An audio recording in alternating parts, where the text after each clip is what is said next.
Check one, check.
Selamat pagi Pak Moderator.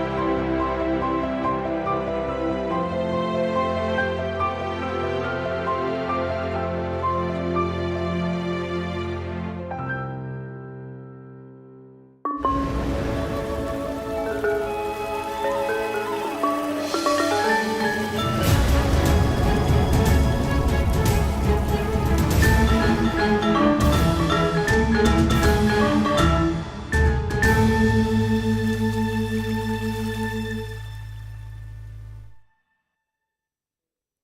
Good morning and welcome to the second day of Global Arts Creativity Arga Tirta Sidi Bali-Bhuwana Waskita. The second international conference will be conducted in a few minutes. Invited speakers, distinguished speakers, participants, ladies and gentlemen, Om Swastiastu, Assalamualaikum warahmatullahi wabarakatuh, Shalom, Namo Buddhaya, Rahayu. Here we are on the second day of the second international conference Bali-Bhuwana Waskita 2022. The Honorable Rector of ISI Denpasar, Professor Dr. Iwayan Adnyana. Thank you very much to our Honorable invited speaker, Mr. FX Harsono, the Indonesian artist from Blitar, Ibu Mrs. Rhoda Garwer from USA, Mr. Professor Philip Pirotti from Art History and Cultural Studies, University of Fine Arts, Frankfurt, Germany, Bapak Igusti Putu Sudarta SSPMSN from Pedalangan Puppetry Study Program Performing Arts Faculty, the Indonesian Institute of ISI Denpasar. Ibu Dr. Cho Istri Ratna Kora SSN MSI from Fashion Design Fine Arts Design ISI Denpasar. Invited speakers, distinguished speakers, participants, ladies and gentlemen. Our first agenda for today is the ceremonial opening National Anthem Indonesia Raya. Please be arised.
Thank you.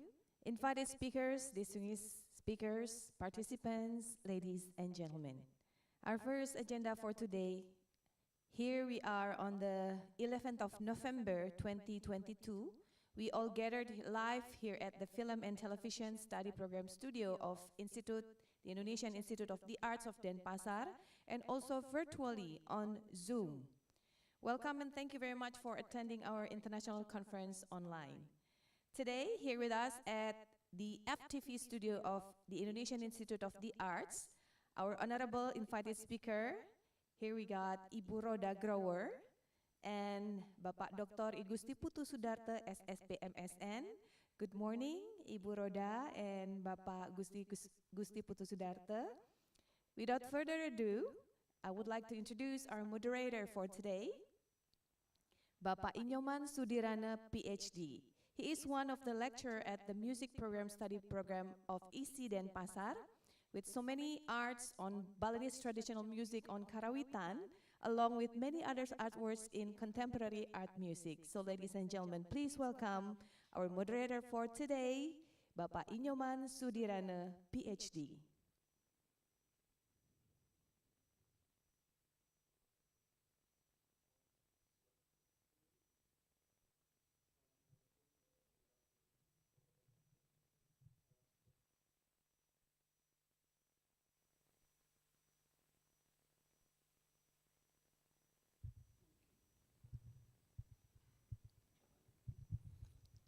Om Swastiastu. Assalamualaikum warahmatullahi wabarakatuh. Salam sejahtera. Shalom. Good morning and welcome to the second Bali-Bhuwana Waskita, the Global Art and Creativity Conference. Thank you for joining us either in person and also virtually from around the globe in this wonderful conference hosted by the Indonesian Institute of the Arts Denpasar, Bali. I would like to thank the rector of ISI Denpasar and also the committee members for organizing this conference. My name is Iwayan Sudirana, so not Inyoman, Ibu. So my name is Iwayan Sudirana, and I will be hosting today's panel of invited speakers.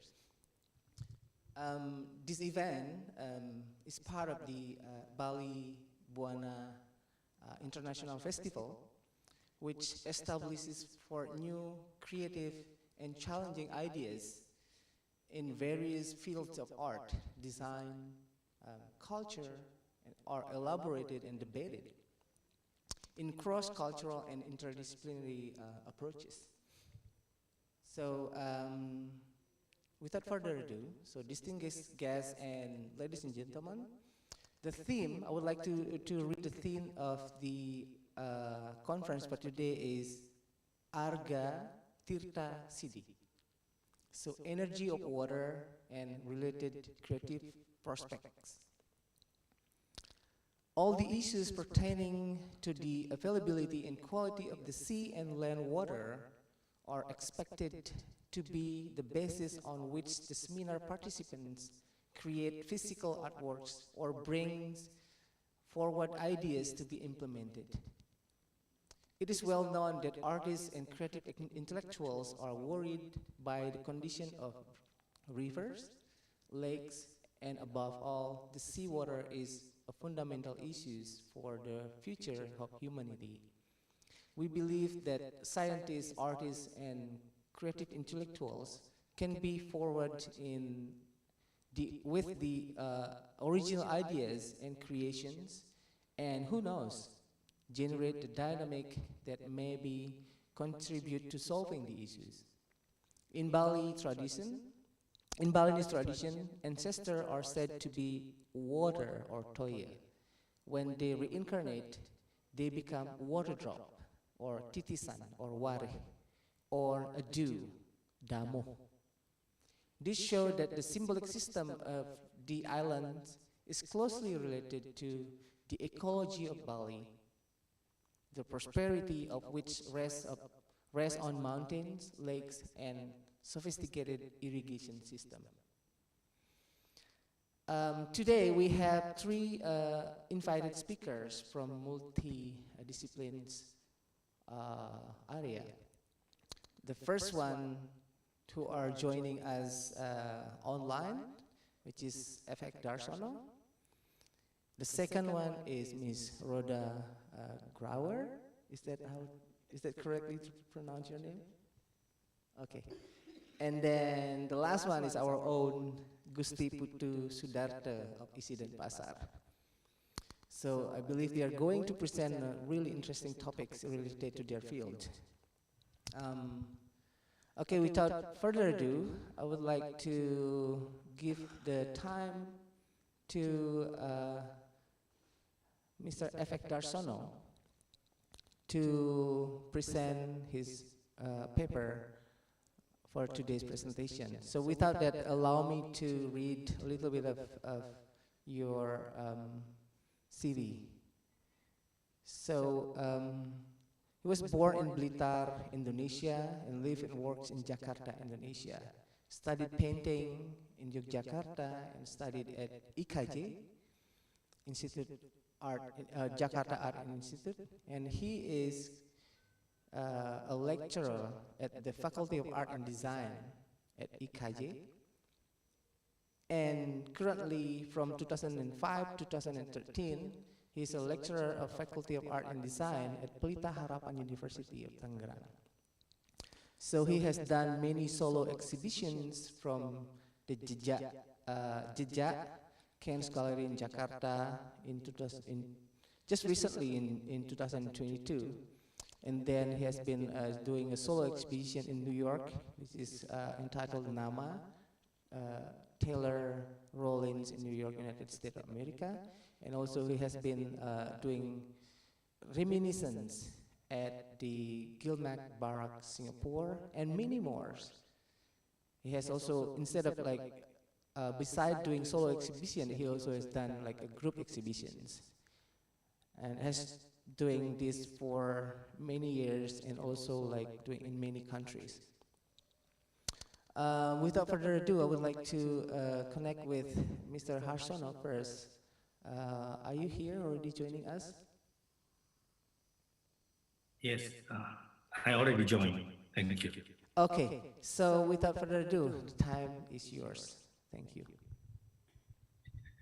Thank you very much for EC Denpasar that already invite me to this conference.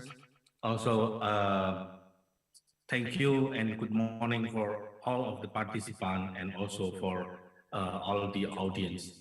I just want to directly to present my experience as an artist to make a work who using the water, earth, fire, and also air in my work. Now I want to present my work directly to yeah yeah the life-giving water. Water is one of the most important elements in the planet. Water is constantly moving and flowing. Water is a source of life, but it can also be a threat. What floats do not occur for no reason. It goes because of human inability to manage in their surroundings. Since 1977, I have frequently used elements such as earth, water, fire in the creation of my work. Without even my work, without even realizing. In 1977, I used soil in my work to help trees grow. But by 1993, soil as an actual element of the earth was present in power and the oppressed. Meanwhile, the water has been present in my work since 1994, either as a physical element or an imagine and metaphor. This is the voice of from the bottom of the dam. In 1994, I introduced an element water installation voice from the bottom of the dam. And depict the farmers shooting in Nipah, Madura Island. This is the concept or the idea behind that word. At the time, the government intended to construct a 527 hectare reservoir that would encompass 3 villages. The government urged and forced the residents of the 3 villages to relocate and sell their land, fearing their homeland and farm. They would, sorry,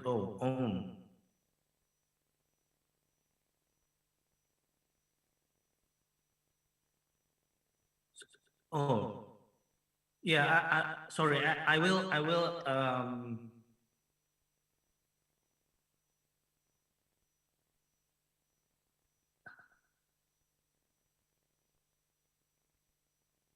oh, sorry, very sorry.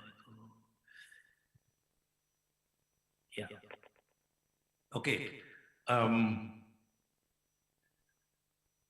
And then the military shot and killed 4 farmers as a result of this action. This work expressed my argument that this situation can be avoided by creating a dialogue space that allow groups with different historical, cultural, and religious background to understand one another. People in the village have a different conception of land than people in the city. Dialogue can help to find solution to disagreement in this installation. I include Madurani's artifact, such as a traditional clothing, traditional music, Madura Madure's carving and conversation in Madure's. Music and conversation could be heard from beneath the water, was, which was contained the three clay pot sound. The water represent a harmonious relationship between human and nature. So the sound is come from this three clay pot.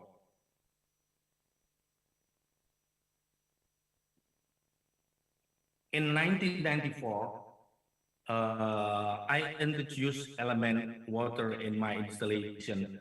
The title of Voices from. Oh, that's already, yeah.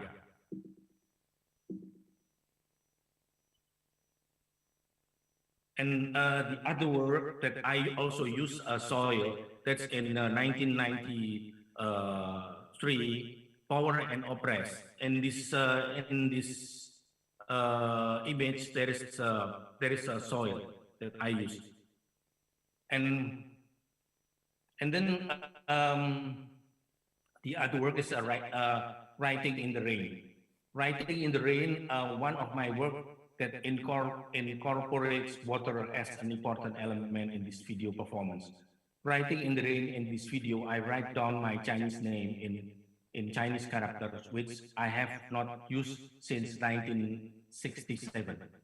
On a glass of surface, water flow like a rain from the glass top edge, whizzing my name away. After the water erases my name, I immediately wrote it again, and water erase again, and so on. In this work, I'd like to emphasize that I used to have a Chinese name, but had not changed it due to the discriminatory government regulation. When Abdurrahman Wahid became a president in 2002, the new order regime discriminatory restrictions were lifted, allowing Chinese people to resume their cultural practice, such as teaching Chinese language and characters in the school, and then them publicly. By remembering my Chinese name, I like to reflect on my heritage as an Indonesian of Chinese descent, who once embraced Chinese culture. I use water as a metaphor for natural phenomena that both erase and grow new things. My Chinese name was washed away by the rain, just as had been forcibly erased by new order regime and replaced with Indonesian name Harsono, which has been known in the public for 30 years. I want to show the Writing in the Rain video performance.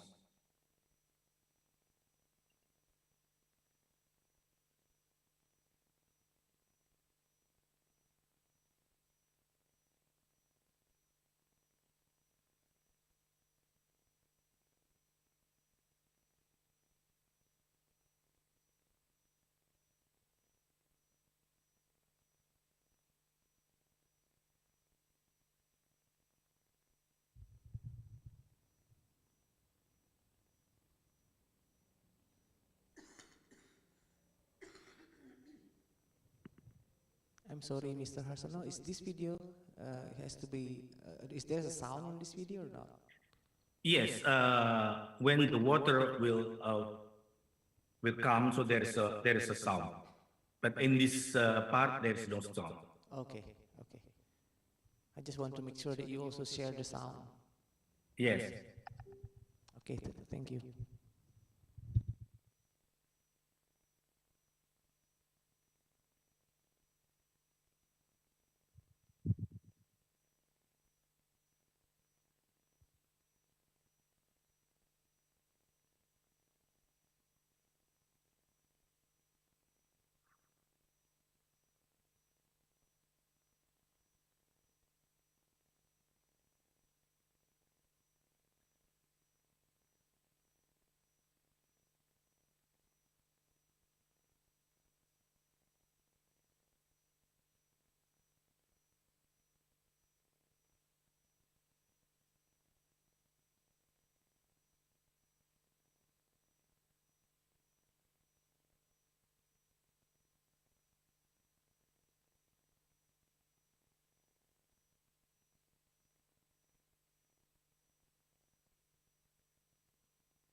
sound's supposed to be sounding right now, Oh, right? I don't know how to.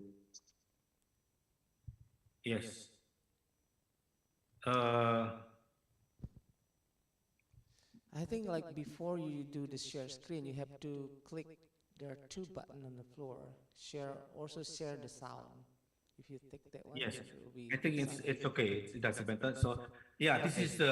this is the writing in the rain that show in Times Square, New York during 2018 for 1 month. And the other work that I also using the water is a raining bed. Um, my my my quest to retrace the history of the Chinese in Indonesia. I conduct a numerous of interview, read books, research through archive. I came to conclusion that many aspects of the Chinese history has been hidden and removed from Indonesian history. Whether they were a tragic event such as a murder or discrimination, or positive matters such as a Chinese participation in Indonesian struggle for freedom in the nation of building. History is not inspired the creation of my work, but it's also provide me new perspective on how to serve my fellows in this country. This was inspiration for creating the raining bed. The bedroom are a person's a most private space. A bed is more just a personal space. It's also a place to relax, reflect that was happened. Although the ornament element indicate a mixed Chinese, a European, and a local culture, this is a reproduction of the Chinese bed. This is to symbolize a Chinese culture that has evolved in a new location, always blending with local culture to become a Chinese culture, distinct from original culture brought by ancestor, also known as Peranakan Chinese culture. In that bed, there is a text that I use. This text from ceramic. The text is with this is the text. In my sleep, the past unfold. At the tip of the pen, history is invented. At the tip of the rifle, history is folded. By the end of the falls, history is swept away. This is the detail of raining bed. So from the top of that bed, there's a pouring water.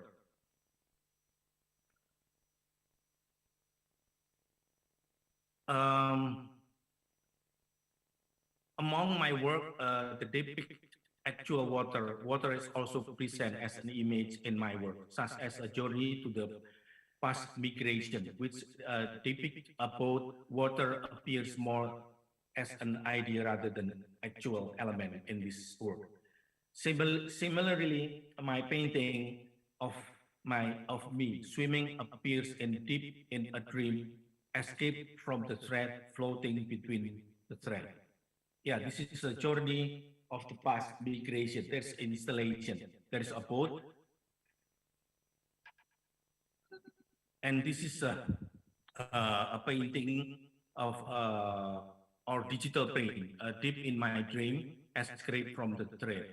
Yeah, and also this is a painting deep in my dream,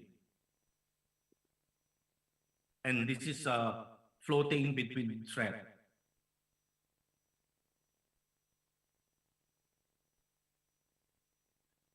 When I try to relate my life at the art creation process that I practice, these elements do not appear by chance. It is in extreme, inextricably linked in my past. My childhood was intimately connected to the village, river, rice field, farm, and small forest. As I was born and raised in Blitar. Blitar is a small city in East Java. a small town in East Java, my daily activities included fishing, bird hunting, search for wood to make toys like yo-yos or a slingshot, climbing tree to pick mangoes or other fruit, and joining my father in hunting squirrel for breakfast. As a result, despite the fact that I address to social issue or Chinese history in Indonesia, naturally is always present in my work. Thank you very much. That's my presentation. Thank you. Okay, thank you very much, Mr. Arsono. It's such an interesting work that you are presenting here. Um, um, to summarize a bit, so I think we have seen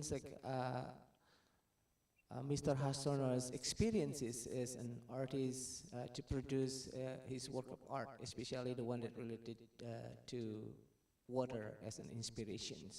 So he was explaining like how since 1977 he has frequently used elements such as earth, water, and fire in the creation of his work without even realizing it.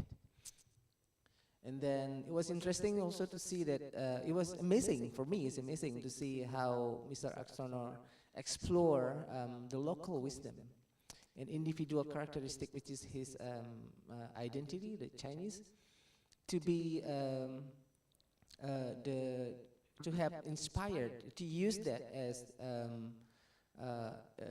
one of the main element of his work that he produces, especially the work that he was showing that is entitled "The Raining Bed," and the water has an idea rather than the actual element used in his work. Maybe I would like to kindly ask you to just stay with us here, and I will first continue to our second speaker first without asking any question. But I want to remind the audiences, so if you would like to ask questions, please write your question in the chat box, and I will later read your question at the Q&A sessions. So the second presenters, invited speakers for today is Ms. Rhoda Guire. Okay. She works at the Asian Cultural Council and also the Ford Foundations, and she also the founder of Yayasan Kolola, the Indonesian's national service organization for art and culture. Let me read your bio a little bit. So Ms. Rhoda Guire is a producer, director, and a writer for theater, televisions, and radio. She develops programs for her own creation as well as producing the work of international artists including Mikhail Bereznikov, George Balanchines, Robert Wilsons, Alvin Ali, and so on. And her television program including Dancing, an 8-hour series on world dance, Bereznikov by Tharp with American Ballet Theater, choreography by Jeremy Robbins with New York City Ballet, Georgie Hines, Tap Dan in America, and more had been broadcast internationally. Dancing and its accompanying book have become the basis of university courses on the world culture. Her work has won support from the National Endowment of the Art, the National Endowment of the Humanities, Freeman Foundations, Lila Wallace Reader Digest Funds, and the Ford Rockefeller, and Japan and Hoso Bunka Foundation, and many more. And in Indonesia, Mr. Grauer initiated and served as the dramaturg for the theater and production of Ila Galigo, based on the Bugis creation epic. And She graduated from Vassar College. Miss Aguirre is a New Yorker, has lived in Indonesia since 1997. So without further ado, I would like to give the time to Ms. Rhoda Aguirre to present your paper. So the time is yours. Thank you. Thank you. Oh, took the wrong mic. Om Swastiastu. I would like very much to thank Professor Dr. Wayan Adhyana and the committee of this seminar for inviting me to join you this morning. It's an honor to be here in the midst of so many fine artists and scholars. Thank you. My field is film and performing arts. I offer here some tales from my work, my personal life, which opened my eyes to the complexity and beauty of the intertwining of the arts and the natural world. I have entitled this paper, Tales of Art and Nature, instead of Tales of Art and Water, because I wanted to extend my little stories beyond the interconnection between the arts and the natural world. Before I start, I apologize because between my cold and my computer and the internet, I could not manage to get my clips here in time for the conference. I will try to see if they can be made available to you afterwards. Thank you. I grew up in a small town on the Hudson River in upstate New York. The town is called Poughkeepsie. The Hudson River is a magnificent river, 500 kilometers long from north to south, and in places 6.5 kilometers wide. The Hudson winds its way through some of the most beautiful hills and valleys in the United States. Presidents, from President Van Buren to President Theodore Roosevelt, built their homes on acres of fertile land overlooking the Hudson.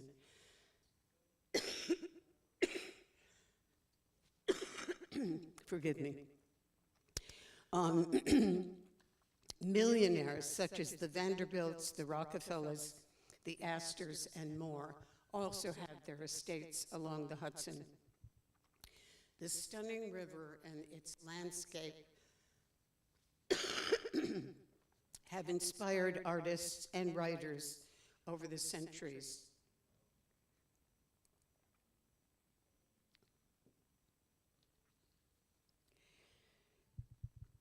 In the mid-1800s, those of you in the visual arts will remember a school of painters known as the Hudson River School.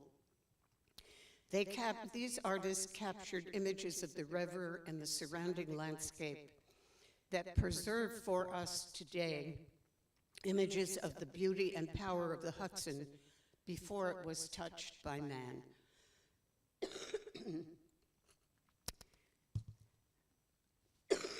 I apologize. I thought I would be okay for speaking.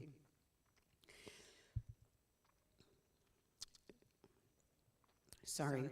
The school promoted some of the earliest concerns for environmental protection. During the mid-19th century, the River Valley and its inhabitants were the inspiration for Washington Irving, the first internationally acclaimed American author. His famous story, The Legend of Sleepy Hollow, with its infamous headless horseman and unforgettable Ichabod Crane, is an international classic, still read and taught today. As a child, on Sunday afternoons, my dad and I would go to the Poughkeepsie dock. We would walk to the end of the wooden pier, passing groups of fishermen, and gaze left and right at the stunning views of the river for miles in both directions.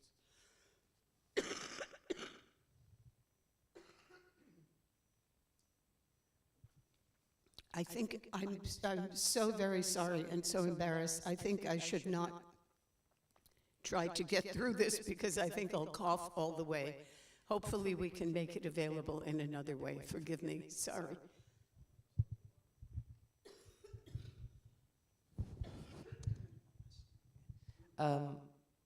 Maybe if there's like a warm water that we could offer to her. It is okay. I'm really sorry for the condition. No worries about it. And we'll try to get you warm water first, and hopefully you will feel better later. And probably we will continue first to our own speaker here of ISI Denpasar, Mr. Igusti Putusudarta. Yeah, I apologize for everyone. So we would like to continue first to our third speaker first and see, hopefully, Ms. Rauder will feel better later. Yeah, otherwise, we will, yeah. So, okay, Igusti Putusudarta. So, just a second.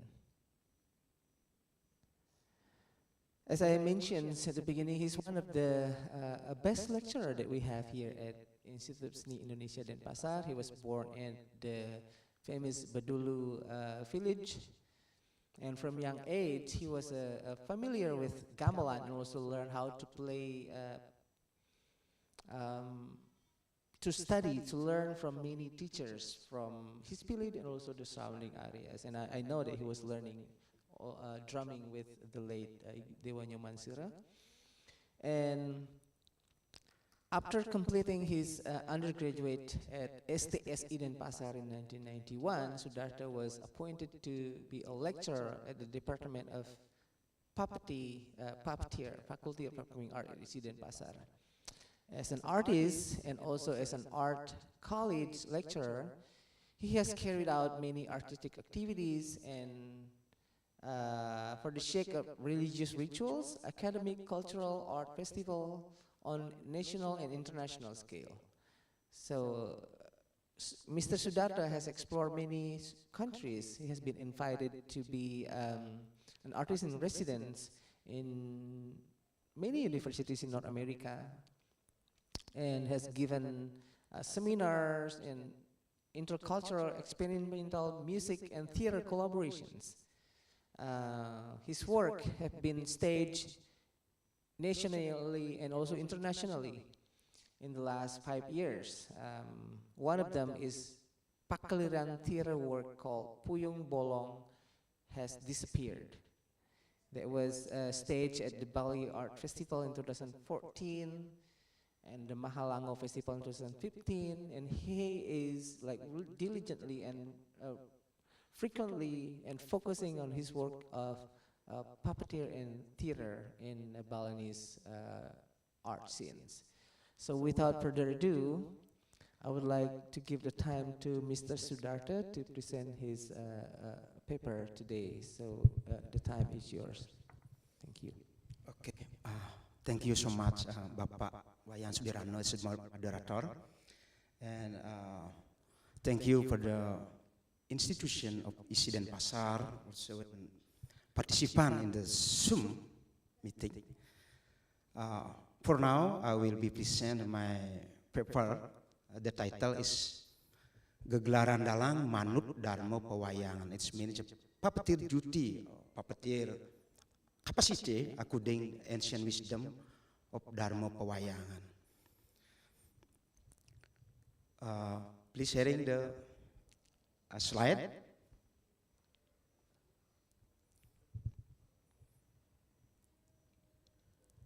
Can the committee share Pak Gusti Sudarta slide? Okay, thank you. Okay, thank you. Dharma Pewayangan is a holy sacred text that contains instruction that guides shadow master in carrying out their Dharma obligation. The Dharma Pewayangan exhorts the puppeteer not to deviate from his Dharma. In this context, spirituality or Jenyanening is the basis and guidance in all practice.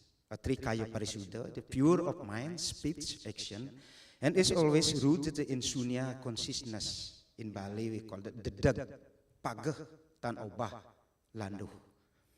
The text is not only a guide for learning property skill, but also includes guide for experiencing and implementing the metaphysical elements of wayang performance. Next. I Gusti Bagus Sugriwoy Wayang Kawen ikut rinda and ida Bagus Harga stated that mastery of the content of Dharma Pewayangan text in its use as a guide in carrying out wayang performance is a must for every dalang.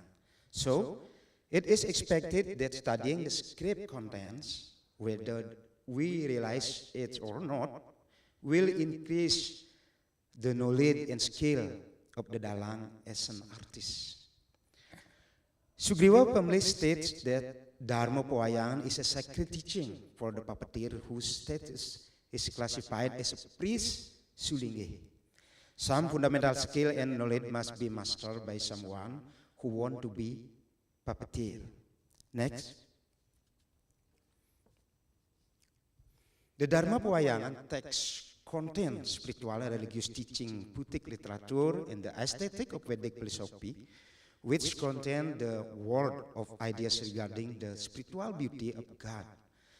The dalang, which all is consciousness, or pradana, in Sanskrit, guided by the Almighty Sang Yang Iswara Dewaning Ringit, voice the essence of the Vedas in the dramatic plot of wayang plays behind the screen, using the wayang with all its apparatus as prakrti in a model that brings forth the consciousness.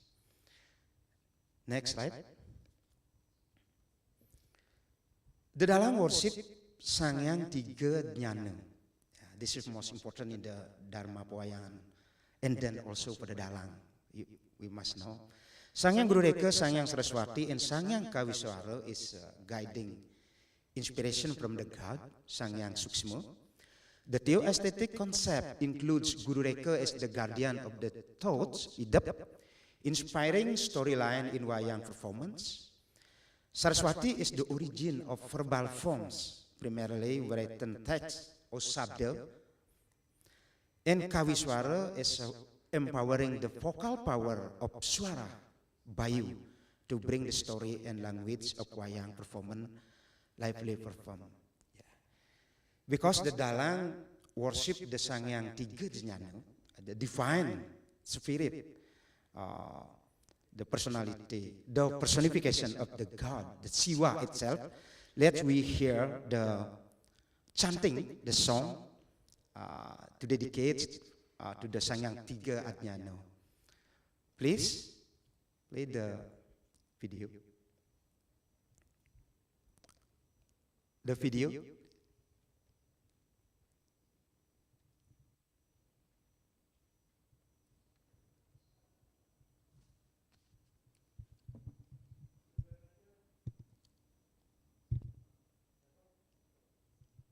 Okay.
Okay, thank you.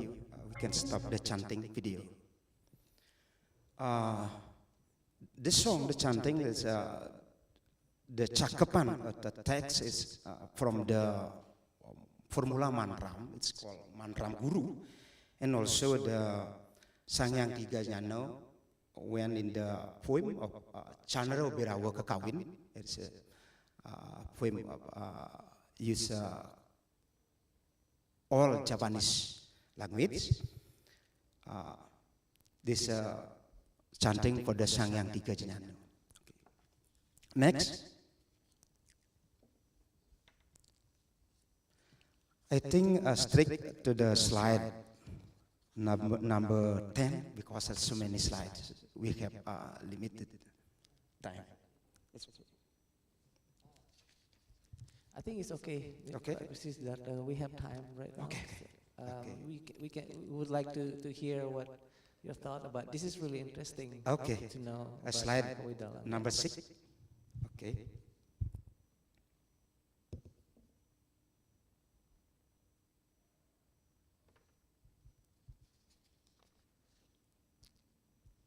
Can we go back to the slide number 6 when it introducing section which contain metaphysical meter and such?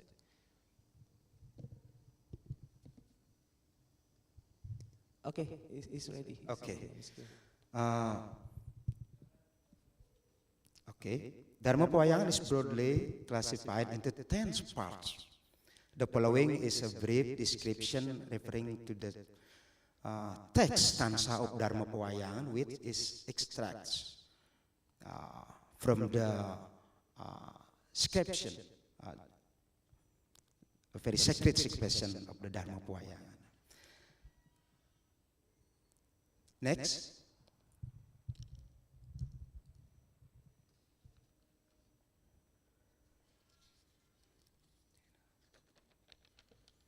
Oma wigna mastun namo sidam nihan tutur purwo wacana ngarani. Dharma Pawayangan wenang ingangi desang amangkudalang ring wong tumakitaki mangwayang. Suda maka utamaning dalang. We can stress that suda maka utamaning dalang. Translation, O Lord, may I have no obstacle and always be in your protection.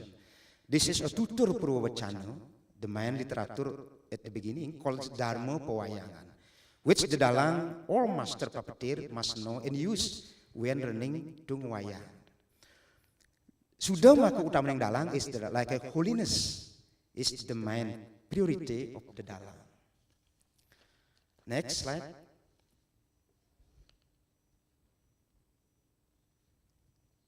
Next slide. Okay, the dalang should know that in his heart there are various beautiful forms. Their voice vibrates, booming to fill the space, expressing the true nature of the self, which is very subtle and sacred, transforming beyond the layers of consciousness. Next slide.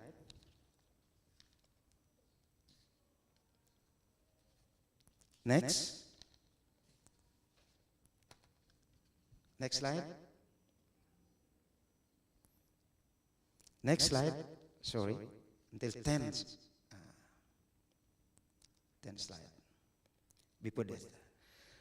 Listen to the introductory part of the Lantar Dharma Pawayangan which describe the dharmaning of dalang, discipline, obligation, and who the dalang really is. You will find the praise of instruction which refer to holiness, the unification of the universe, union with the worshipped deity, and awareness at the level of supra enlightenment, cenyana hening. Sudah maka utamaning dalang is the ultimate dalang who state that the puppeteer must always be in inner and outer purity. Purity is maintained by practicing sadhana or discipline, so that the mind no longer rules with all its endless desires. The mind becomes in a state of dispersion.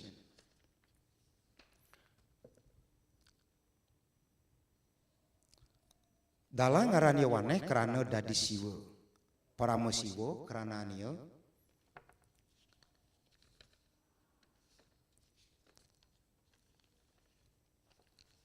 The first step is the basis for learning Dharma Pewayangan.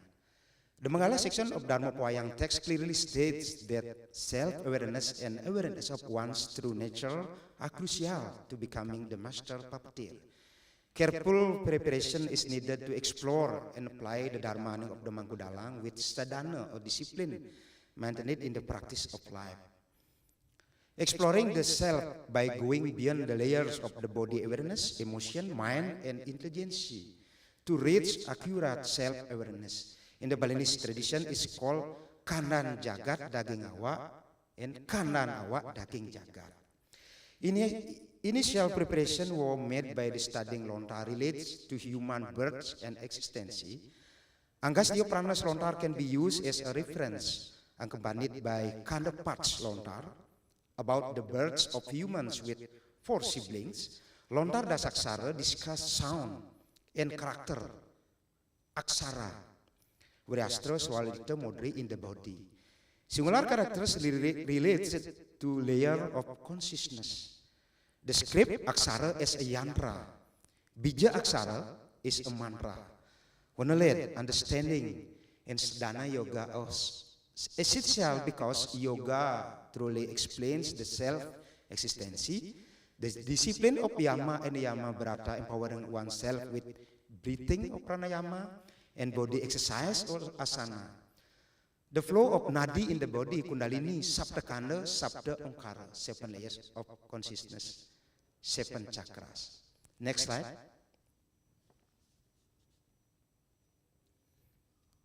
Gaglaran of dalang. Gaglaran is mean like a capacity. Mangkana soyogyani reso ang dalang utamo, siniwiring jenyana nir utamo, mangisap tatwa carita, mangisap sarwa sastra ganal alit ring buano agung tekeng buano alit panungalaning wayang ring jenyana kening paramo siwo ikana utama. The highest puppeteer Mangkudalang worshipped in their heart herdaya jenyana absorbs tatwa tutur philosophy and stories, absorb all literature, swara, aksara, and unites them within himself. The main thing is the unification of the universe in the self, combining the puppets with the self in a sacred mind, being in the consciousness and the unlimited power of Siwa. Next.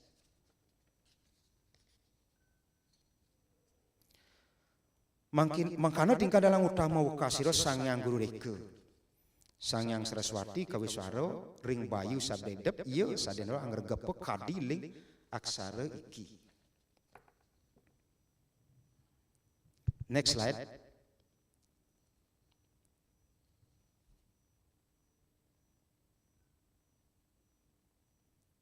Next slide. Okay. One occasion, the author interviewed Peka Nyoman Rajak, a puppeteer from Tunjuk village, Marga Tabana. My question to him was, what exactly is the performance of puppeteer? The author expected a unique and sacred answer apart from Dharma Pewayangan. He briefly and firmly answered the author question with only 3 words. That the role of dalang is ucap-ucap tatwa carita. Ucap-ucap tatwa carita. After long thought and deep reflection, I realized that what he said was also written in the Dharma Pewayangan text. Ucap-ucap tatwa carita is a very exhorts the dalang to apply theory and practice to empower oneself to become a puppeteer. The learning process starts with mastering arts, philosophy, and spiritual knowledge and skill. Next, I briefly discuss what is meant by ucap-ucap tatwa carita. Next. Ucap-ucap. A puppeteer must have a good voice. Voice are empowered with correct vocal processing techniques. Understanding the location and function of the instrument, organ in the body that produce sound is essential. Thus, the sound source and strength of the sound capacity must be understood. Everyone has a different ability, intensity of voice according to the proper production organs they have. It is related to the innate nature of each individual, which is the characteristic and uniqueness of voice color, voice range, and dynamic range. Menembang ang hidung. Good singing skill are must for the dalang. They know how to build a melody with elaboration, ornamentation, and with the correct technique according to the type of song. The ability to improvise melodies is vital to present space for storytelling, mood, and appreciation in the audience imagination. Sensitivity to tune and tuning is the key. Therefore, mastery of music is the primary basis. Processing sound for various puppet characters require unique and consistent techniques and practice. The rhythmic style, or krentum, we call in Bali, of loud, smooth, and like a strong character, asura character, screaming, adequate voice skills are essential. The ability to speak loudly, ngerak, ngelur, gergel, gempuk, mengat, we call in Bali, the vocal technique, to describe the scene's atmosphere and the dramatic atmosphere in the overall plot of the play requires a reasonably strong vocal techniques. Language skill, both Kawi and Balinese are primary needs. Mastery of vocabulary, language style, rules of sourcing a bahasa, and how to compose correct and effective sentence according to the dramatic interest of wayang are all required. Next slide. The vocal practice of the puppeteer can be accompanied by breathing exercise of pranayama. How to inhale, hold your breath, or pause your breath, and exhale, or puraka, kumbaka, rucaka, in Sanskrit language, and the terminology of the yogas, practice of Patanjali Yoga Sutra. Breathing exercises are important because they are directly related to the prana, the life force, which affects the peace of mind and emotional control. Therefore, sadhana yoga becomes a part of the life of the dalang, which automatically builds the vitality of the voice, and it's also as an art of self-empowerment. This is mentioned in the Patanjali Yoga Sutra. And Dharma Patanjali also, from the Sunda lands, heritage, holy secret of the yoga. The sound processing technique can be practiced simultaneously with reading Kawi Bali literature. Learning to sing is done at the same time as reading kakawin, a tembang gede. This is like a kakawin form in Kawi language, Javanese, all Javanese language. Goguritan, tembang cepat, and kidung skarmadi. Each kakawin reading is, of course, the first step to developing various metrum wirama. In this process, proper training in singing will gain mastery of the literature, the value, and the meaning of life in literature, philosophy, and spirituality, which provide enlightenment. Parvo literature, reading done with Palawakya rhythmic language, is also helpful for the voice of the dalang because Palawakya is the basis for expressing antawacana wayang. There is an expression among practitioners of Kawi Balinese literature, melajah sambil lang matemang, matemang sambil lang melajah, which means learning about life while singing, and singing while learning. Furthermore, after all, forms of sound processing for puppet for voice have been mastered. What is even more important to learn is the connection between sound and inner wandering to arrive at the true nature of the cell. This process is carried out by studying the aksara, script, dasaksara, or sacred syllable, and understanding how its bijaksara becomes a vibration that leads to awareness of the layers of consciousness in the body. In the Tattva Tutur, it's called like a Sapta Kanda, Sapta Onkara, to the sound of the pranama aksara, which is the source of love. Next slide. Okay. The dalang, of course, must master tatwa of philosophy and spirituality.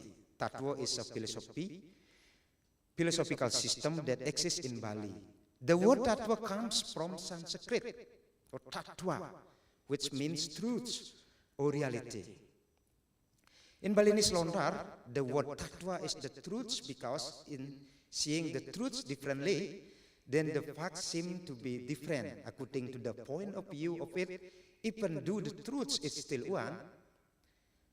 The lontar that contain tatwa includes Bhuwana Koso, Bhuwana Sang Sepe, Jnana Siddhanta, Ganapati Tatwa, Braspati Tatwa, Tatwa Jadana, and others. In the writer's opinion, Kakawin literary works that contain philosophical teachings such as Kakawin Sutasoma, Kakawin Dharma Sunya, and one of the geguritan containing the instruction of yoga and Samkhya is Geguritan Sucita Subudi by Ida Ketut Jelantik from Griau Banyar Buleleng. The Sucita Subudi is my point of view. It's my favorite also because like extracts the Veda, the yoga, the Samkhya, and the effect of Mahabharata and Ramayana. This for me is very a great sastra, a geguritan. Philosophical teachings are always present in wayang performance, packaged in stories and antawacana or wayang dialogues, presented in a more straightforward language so the audience can understand. So wayang puppets act as a guide who provide life guidance that leads to spiritual enlightenment, experiencing beauty or anglung langu in Kawi language, experiencing liberation and refinement of the soul, Chenyanakning, Mukti or Jiwan Mukti. Next slide. Charita, mastery of various wayang or puppet story is an obligation for the puppeteer. The story is based on the Itihas Ramayana, Mahabharata, and Bodha Charita. The story of Buddha. The story of Ramayana and Mahabharata in Bali can be read in Lontar, Kakawin, Parwo, and Kanda. How these stories are worked out and transformed into wayang performance depend upon skill, intelligence, imagination, and creativity of the dalang, known as Kawi Dalang. When studying wayang stories, the Mangku Dalang also explores philosophy, ethic, and beauty langu. Ramayana and Mahabharata are very long stories that contain various events and conflicts. Life phenomena such as power, government, politics, romance, idealism, war strategy, dharma, cause and effect, enlightenment, and liberation or moksha. Also, various creatures are involved in the story such as humans, giant, lords, Asuras, Wanara, Denawa, Deti, Pisacha, dragons, Gandharwa, Apsara, Kinara, Siddhas, Will, Danuja, and others. Technological achievements are also part of the story such as Cupu Manikastagino, Dibya Chaksu, various advanced weapons of God such as Brahmastra, Brahmasira, Geniastra, Wijaya Capadanu, Pasupati, Cakra Sudarsana, and the sophisticated flying vehicle Vimana. And that's the end of the presentation. I will talk about the water also, but the dalangs before and after performance create a holy water. This is most important because what is holy water? Holy water. In Bali we call tirta. Tirta is come from the tree. The words like a tree and ta. Tree it's mean tree, and ta like a yandra or material. First is water, of course like a pure water, clean water. And panglab we call in Bali like a flower. And then the swara, this is most important, swara, voice, because voice is like expression of the mind. Doa. This is three kinds, like water, flower, bunga, and the swara, the mantra. That's most important. And then this after performance, dalang create the holy water with the special, the strains like a formula mantra, Vedic, this use when the dalang create the holy water. I think enough my presentation. Om Santi Santi Santi Om Rahayu. Thank you. Thank you so much, Pak Gusti Sudarta, for a really in-depth review of how a puppeteer should be in the wayang tradition in Bali, and also he also explaining about the basis of the expertise to becoming a dalang in Bali. So as I can allow me to summarize a little bit, yeah. So in his presentation, like there's a guideline that has written in the ancient text called Dharma Pewayangan. So according to Pak Sudarta, the Dharma Pewayangan text contains spiritual and religious dimensions, literature and aesthetic of the Vedic literatures, which contains the world of ideas, and ideas in the council containing spiritual beauty towards God. So at the end, Mr. Sujata also relate like how the puppeteers also create holy waters based on the sacred texts called mantras that will be used to first to protect him, the dalang itself, and also to give blessing to whoever attending the puppet show.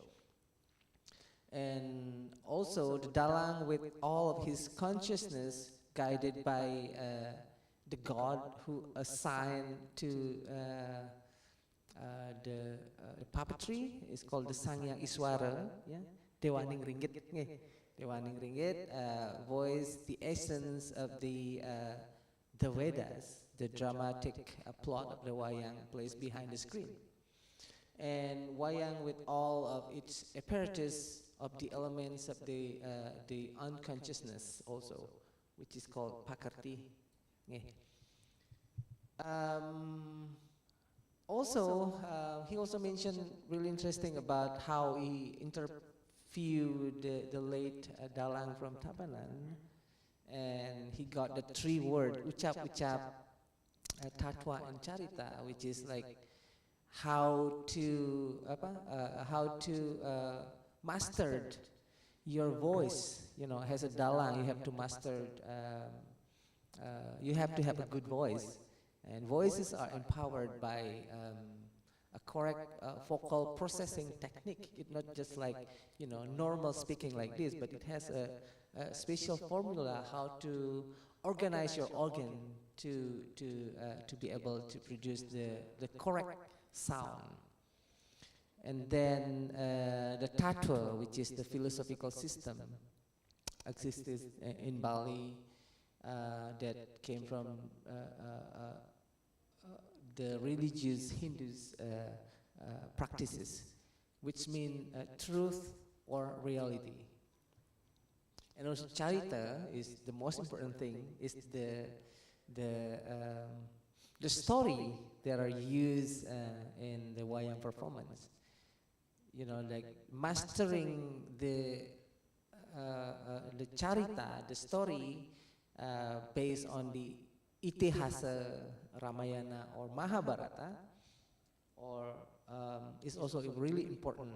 Like how these stories are worked out and transformed into wayang performances is again come back to the skill and also the intelligence of, and also the imagination, I would believe, and creativity in creating the dalang. I think this practice traditionally is called the kawi dalang, right? So the dalang himself has their own interpretation how to implement this story, what story that he picked and presented into the wayang performances. All right, thank you so much, Mr. Pak Gusti Sudarta. So now I'd like to, again, to invite the audiences, the attendees. Okay, okay, great. So I just heard from Miss Rhoda Guire, and I think she will try to continue her presentations today. So please welcome again, Ibu.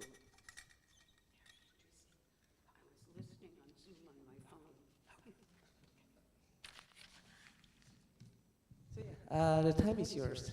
Please continue your presentation. Thank you. Well, I was saved by something relating to water. It's fisherman's friend. That should help. My apologies, really. Okay, let's see how I do. I was talking about the Hudson River, which is the river that my city of Poughkeepsie is on the Hudson River. And I was brought, and again, my mother was a painter, and she was always showing me images from the Hudson River, the School of Hudson River Painters, who are a wonderful school. They're shown all over the world. And I will provide later images of their work. I tell a personal story about the river and my dad. Every Sunday, if I was a good girl, my father would take me to the Poughkeepsie Pier, where we would walk to the end of the wooden pier past a whole lineup of fishermen and wait for the arrival of the Poughkeepsie Dayliner. The Poughkeepsie Dayliner was one of the last ferries that would take people from New York City all the way to Poughkeepsie. It was a great weekend adventure. The ferry would arrive, and all the kids on the pier and all of the families along the banks of the river would shout with glee, and the people on the boat would shout back at them. Children, usually boys, and usually between the ages of, I think, like 11 and 15, would dive into the clear waters of the Hudson. And the people on the Hudson, on the Poughkeepsie Dayliner, would throw pennies and nickels into the water, and these children would dive into the bottom, find the nickels and pennies, and emerge. How could they find them? The river was a big river, but it was clear enough in those days, in the 50s, for these kids to dive down and see pennies and nickels on the bottom of the ocean, of the river. Of course, I grew up, I went to university, I left home, and forgot about the river. But one day, one weekend, when I was visiting my parents, my dad said, "Let's go to the river. Let's go visit the pier and the river as we used to do." And we did. And what a shock. Everything but the trees along the lining of the river had changed. The clear Hudson had turned into murky brown. Fish floated upside down and washed ashore. Almost.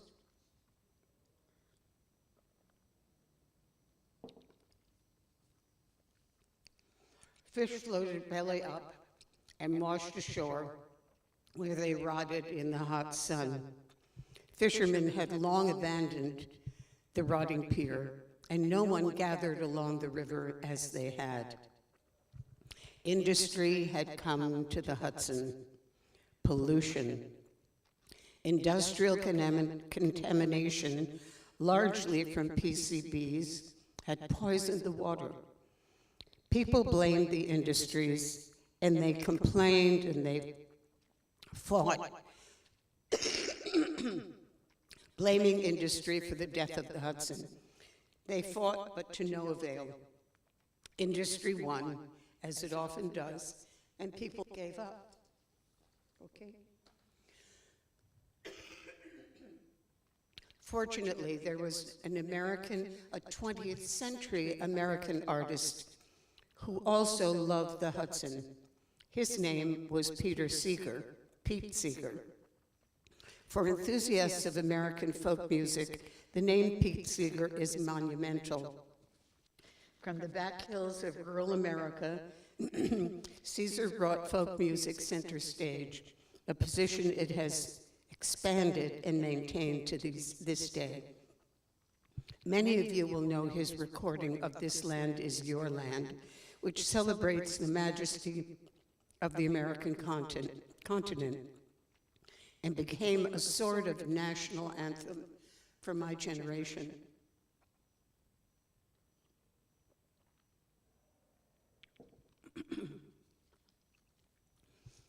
Seeger and his wife, Toshi, lived in a small house on the banks of the Hudson, where they witnessed the slow, painful transformation of the river and surrounding area. Not only were the fish disappearing, so were the shellfish, deer, otters, turtles, ducks, and a vast variety of birds that drew their sustenance from the river. It was clear something had to be done. Seeger embraced the challenge. In the late 1960s, he devised a plan to restore the river and the surrounding wetlands, and he used art, music to do it. He founded what was called the Hudson River Sloop Clearwater, a nonprofit organization based in Poughkeepsie, my hometown. He announced his plans to build a boat to save the river, calling on his music, his fame, and his roster of very well-known singers. He launched an annual music festival and environmental festival aboard the sloop, and it was known as the Great Hudson River Revival. It continues today. Seeger succeeded. Today, though it took many years to achieve and a lot of commitment from a lot of people, today, the river is alive again. The Clearwater is recognized as America's environmental flagship, and it's among the first vessels in the United States to conduct science-based environmental education aboard a sailing ship, creating the template for environmental education programs around the world. Thank you, Pete Seeger. I have another story about boats and water. This one was told to me during a time in which I was doing research on ancient shipbuilding practices in South Sulawesi. This wonderful story is about song and fish. Flying fish, to be exact. Brigades of 2 or 3 fishermen would set out on small wooden boats, rafts. They know the seasonal habits of the flying fish, where and when to catch them. They reach the exact location and wait for the sun to set and to rise again. While waiting, they entertain themselves with songs they learned from their fathers and grandfathers. Songs about the water, songs about fish. As the sun rises, they sing to the fish. The songs are very racy, sexy, sometimes downright lewd, but as known for centuries, this lure works. Soon the fish leapt from the sea into the sky and around and over their rafts. The fishermen need only lift their nets, mission accomplished.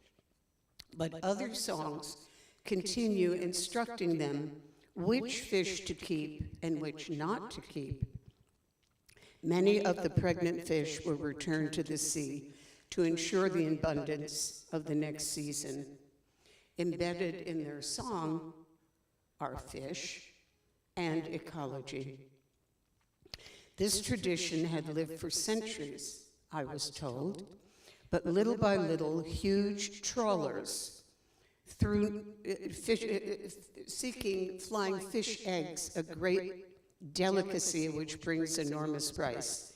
They scooped up as many flying fish as they can, leaving nothing for the next season. Excuse me. By the time I was there, most of the fishing had stopped. That was 25 years ago. Perhaps the situation has improved, and hopefully the songs are still sung.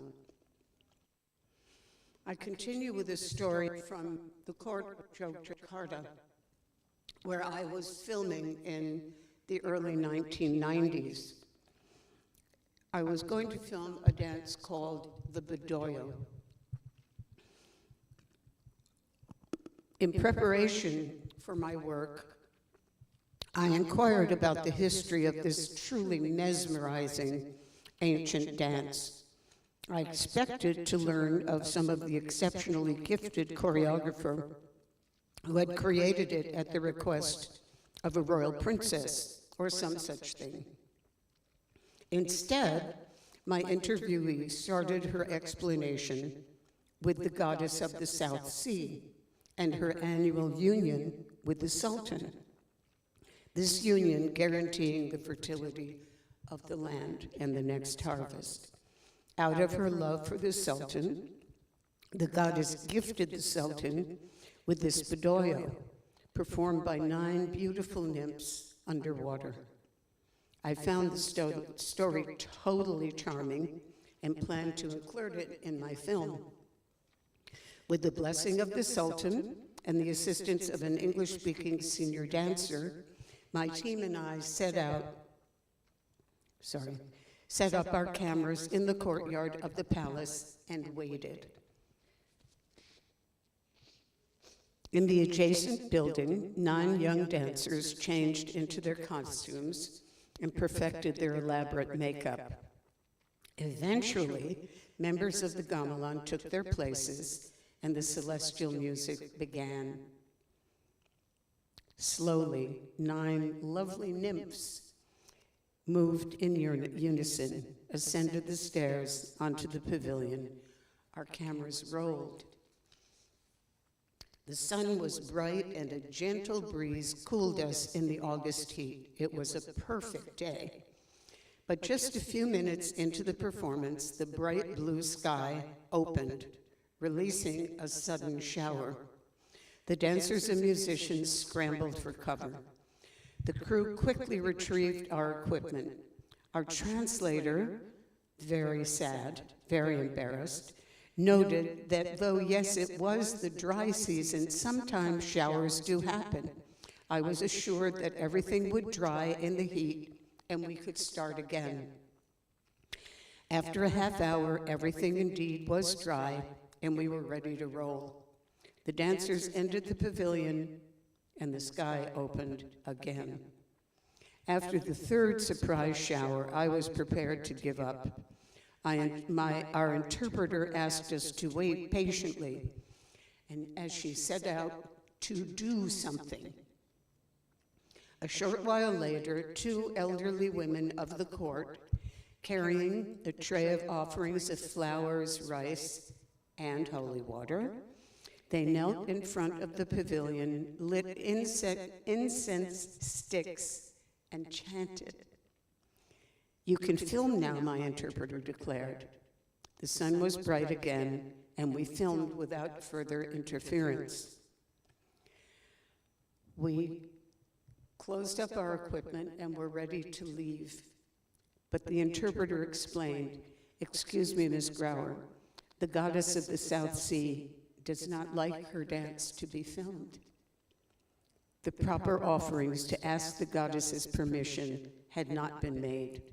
It was suggested we film the water palace, which is fed by the underground canal from the sea, through which the goddess of the South Sea emerges for her annual tryst with the Sultan. we did. I quietly thank the goddess every time I view this film. In another palace, each palace gets a cough. In another palace, we filmed a dance, and now I veer from water into another aspect of the natural world. We filmed a dance that, according to local belief, ensures the very survival of the planet. In the Japanese royal household, we recorded bugaku, a ritual dance that has been continuously performed for more than 1,000 years. Bugaku, I learned, must be performed whether there is anyone to watch it or not. I asked, why? Well, because bugaku is responsible for the balance of the universe. Keeping bugaku in constant performance is a sacred responsibility of the emperor and has been for 1,000 years. As many of us know, the relationship between nature, man, and art is very strong in Japan. I continued my filming in the royal household and interviewed Mr. Ono, the head of the royal household gagaku musicians. He told me of the profound relationship between music and nature. When music is played, he told me, whether gagaku court music or Mozart, his plants thrive. He was seated in his study, surrounded by pots of very healthy, beautiful, flowering plants. Bach was playing in the background. The linking of bugaku and gagaku to nature called to mind the intriguing theory of the music of the spheres, a philosophical concept originating in ancient Greece that views movements of the sun, moon, and planets as a form of celestial music. Perhaps bugaku and gagaku are the music and dance of the spheres. Now I divert again and talk a bit about art, nature, elders, our elders, I'm almost an elder, I guess, and the future. In the Ashanti court in Ghana, I interviewed a wonderful man whom I was told was exceptionally knowledgeable on Ashanti arts. Albert Opoku was introduced to me as a library on fire. When I asked what that meant, I was told there is a saying in Ghana that when an elder dies, a book burns, but when some elders die, an entire library goes up in flames. Mr. Opoku spoke to me about his concerns for the future of old Ashanti traditions. My children are now doctors, lawyers, businessmen. They have no interest in the old ways. By the time they wish to learn, there'll be no one left to teach them. A lot of my work has been related to traditional arts. Among them are song and dance, but also planting traditions, water management traditions, medicinal traditions. In just 1 or 2 generations, invaluable knowledge can be lost. How to keep that knowledge alive and passed on is a responsibility of us today. My final story, one of my favorites, is about an effort to keep a tradition, one of the earliest traditions in the days of American history, alive. In fact, it goes back to the arrival of African slaves in North America. The National Endowment for the Arts in the United States is a government-funded independent organization designed to support the arts. During one of the endowment's annual meetings, Bess Hawes, director of the Folk Arts program, relayed a wonderful story. Her department, whose job it was to keep folk traditions alive, was having a very hard time giving grants to traditional elders. Some of them were the last keepers of their traditions. The folk didn't necessarily define what they did as art, and they certainly were not going to apply for money from the government, which they saw as a government handout. No, no, no. Miss Hawes, brilliant as she was, designed another approach. My fisherman. Instead of trying to convince these elders to apply for grant money they surely needed, the folk arts program would offer grants to young people who were interested in studying the elders' traditions. The grantees would receive the money and use it to pay the elder to teach them. One young woman received a grant to live with and learn from a North Carolinian woman, very well known for her intricately woven grass baskets. A month into her residency, the young woman wrote to the folk arts program director. Her concern was that she had been in the home of this wonderful woman for a month, and she hadn't learned a thing about basket weaving. All she's teaching me is songs, so many songs, chants, but no weaving. In her wisdom, Miss Hawes told the young woman not to worry. Whatever you learn will be of value, and you can pass it on. This pattern continued right up until the final week of the grant period. The young woman had learned many fascinating chants. The elder and the young woman enjoyed each other's company, but the young woman by then had given up on ever learning how to weave a basket.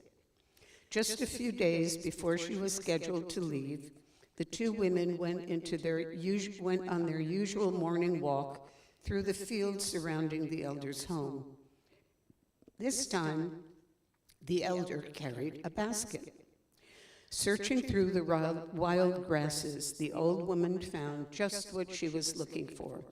She stopped in front of a patch of long, wispy shoots and chanted one of her chants. She nodded to her student. The young woman smiled and joined the chant. The elder gently cut some of the grass and put it in her basket. This process continued through the morning. Specific chants offered to specific grasses until the elder had gathered everything she needed. They returned home, and in the few remaining days of her residency, the elder taught the young woman how to weave a basket. The elder explained, the basket can be made in a few days, but without honoring the grasses with our prayers, the basket has no value. The tradition Bess Hawes was hoping to keep alive were the songs, the chants, and the reverence for nature. The basket is relatively easily made, but the richness of the life of the basket and the richness of the weaver is the chant. Thank you. Thank you so much, Ibu Rhoda. Finally, you can make it through. It was great to hear more than 5 stories that you told, right? It was interesting how art and nature are truly related, and it creates really meaningful and beautiful things together. Yeah, it was so great to hearing your stories. And now it's already 11:16, so I will look at the chat box. Who knows that we have got some questions from the attendees today. Oh yeah, we got a few. Okay, great.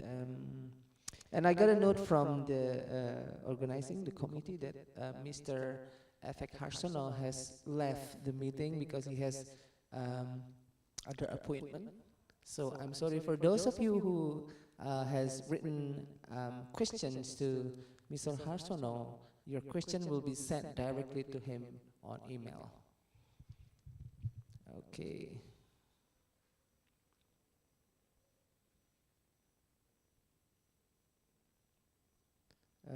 Okay, there's a question for Pak Gusti Sudarta. Yeah, there's a question from Ibu Dewi Yulianti. She's a lecturer at Isidri Masari. So she said, I have a question for Pak Gusti Sudarta. Would you please tell me how much the knowledge of Tatwa plays the role in puppet show and how Tatwa influences the performance of puppeteers? Thank you. Maybe bisa langsung dijawab. You can. Okay, thank you, Bu Dewi Yulianti. Of course, the dalang, therefore I mentioned before in the my paper, must know the tatwa of philosophy, because the dalang not only just give the story, transform story in the screen, but also the value of the philosophy. Philosophy come from the genre of tatwa, the many kind of tatwa, like Dharma Sunyo, like Buano Koso. It's all of this tatwa about the how the human transcend the layer of the awareness of the human body, like how the transcend the body awareness, the mind awareness, the intelligentsia awareness, until you find the essence of yourself. This is like a sunyo, like a spiritual matter. This is most important in the when the dalang doing performance, because the value of the performance is like give awareness for the audience about the life and about the aware about the human body. I think this is. Yeah, the next question is also for Pak Gusti. It is from Tisna Andayani, Ibu Tisna. So basically, her question is there any story in Balinese puppetry that tells about water and purifications? Which story is the most interesting one? And then the next one is also for Pak Gusti. A puppet show for now is not just art that entertains spectators, but more than that, a puppet show is able to give meaning and value to the life of the society and culture. In every creative work, you always contains a deep philosophy in your creative puppet show. How do you incorporate the value of the philosophy into the wayang creations? There are two questions. The first one is, are there stories about water and purifications? Which story they are interesting? And the second question is, how do you incorporate the value of philosophy into your wayang creations? Silakan, Pak Gusti. Oh, thank you. The short story about the purification. We can see the like Kamasalah. Kamasalah like the birth of the Kala, of the Dewa Kala, and then how the Kala, like the character of demon first, transformed to be the Dewa, like the Dewa, the Sura. This is the Dalang Kandabwana, like a gift, purification for the Kala. And then from the Asura, like a Kala, and to be the Dewa, the Asura. And also from the story Sri Tanjung, also purification. Many story in the Parvo, Astadasa Parvo also, like a Swarga Rohano Parvo also purification. And the Sudamala also, purification. And the second question, right? how do you incorporate the values of philosophy? Okay.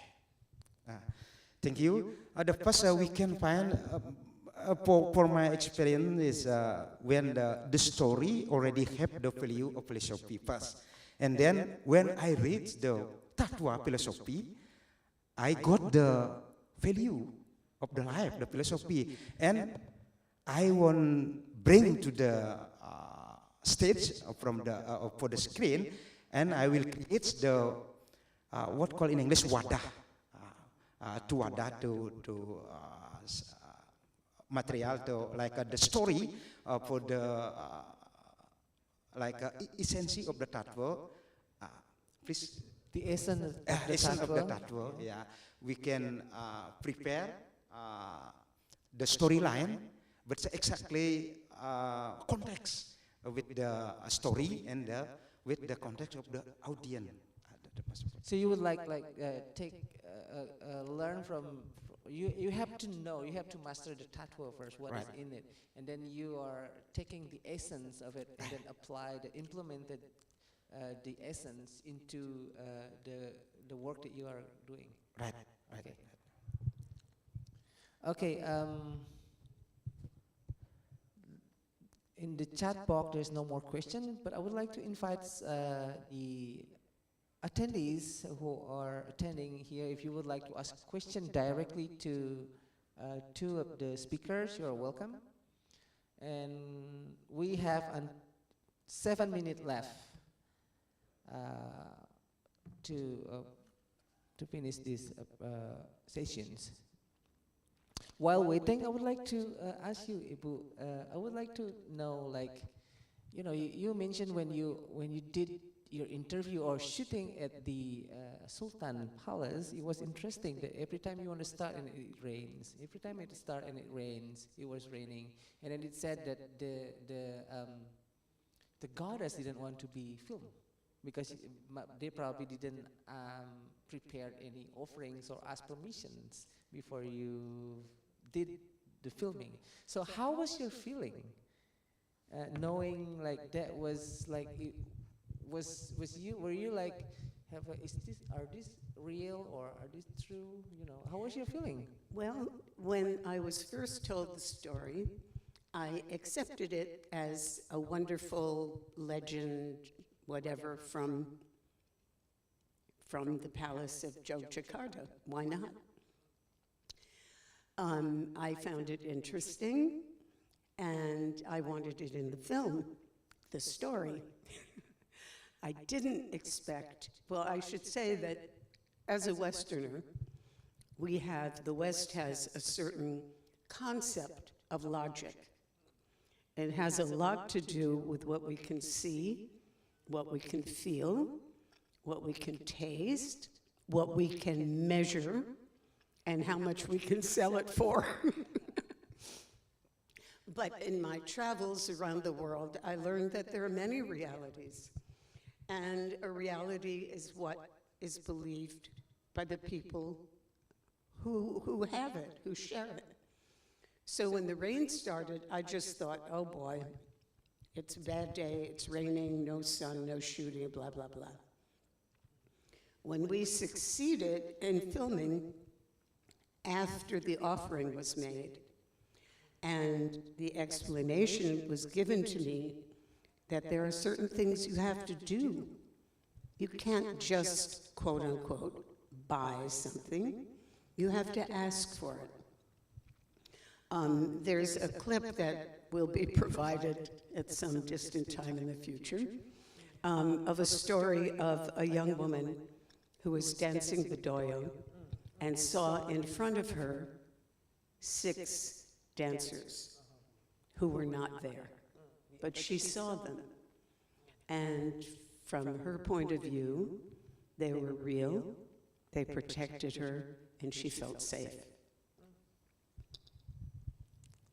Yeah. Okay, that was really interesting. Like, yeah, I understand like how the concept of your or quote unquote Western concept of thought based on logic, right? Like based on what you see as you explain. But sometimes, you know, we here in the quote unquote in the East culture, we believe something that is unseen as well. We also like, especially in Bali, we have this concept of like harmonizing with the unseen world. That's why we have many ceremonies that are intended for them. So basically, like we are respecting that they are around us. They are also like live around us. Okay, so I was also. We still have 3 more minutes.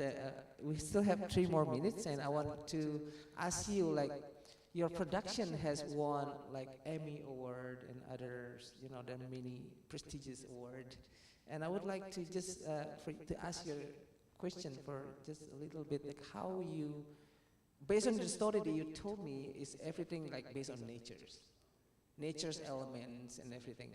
And how did you incorporate those elements into the work, and then it becomes like something that can be appreciated by many people, and also and got like nominated and got the award of the Emmy. So could you tell just a little bit story about it? How you incorporate the elements of nature into your productions? The story, yes, but into the production visually. Visually. Yeah. Again, I'm sorry I don't have my clips here. What I try to do a number of things. Sorry.